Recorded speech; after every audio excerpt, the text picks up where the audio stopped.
That's what's crazy is you literally got your doctorate in comedy by doing Workaholics because you learned all the stuff a director needs out of you, all the stuff a writer would bring to this. You learned so much in that fucking season that literally if you went back and they said, hey, just so you know, you need to pay us back all the money from Workaholics, you'd be like, oh, it was worth it. That work was worth it. Yeah, and they might.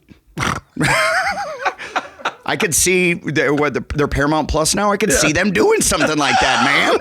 I watched you guys do your podcast and you talked about not doing Workaholics and bummed me out so much. Dude, it was such a bummer. How the fuck does that It was happen? also, for people that don't know, we were going to do the Workaholics movie. We wrote a killer script. It was so damn funny. We were in prep. We were going to start in like a month, I think 5 weeks. And so Who's going to direct it? Same guy? Yeah, Kyle Newacek with all the pieces. We were bringing back all the like department heads. So it was going to be like the same like hair and makeup, the same costumes, the same everything. Oh, it would have been like going to a fucking high school reunion. It would have been the best. Everyone was so damn excited.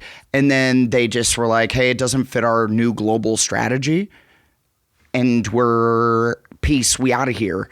And we're like, fuck. And it was like the day or the week that we were having all those rains in LA. Oh, yeah. And so my house was just flooding. Like they were tearing up my kitchen being like, we can't find the leak. And it was like hosing through. Yeah. And literally I come downstairs. And so this is going to sound like I'm a fucking rich asshole, but at my beach house. So it was at that. By the way, I do a podcast with a rich asshole, and we're fine. Yeah. So he calls our fans fat pores. You're a monster, Segura. We went to NASCAR, and he was wearing a cashmere sweater. I go, what the fuck are you wearing a cashmere sweater? Just sweating. And he was like, really? And then he pulled out a brand new James Purse white T-shirt, and I went, you really gonna connect with these guys, Tommy?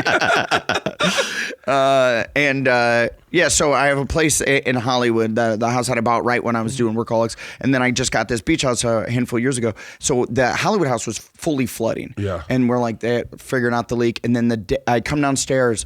And the beach house is now flooding. And in my kitchen, it's just raining. And I'm like, oh, no. And then my manager calls, and I go, dude, I don't know if I could do the podcast.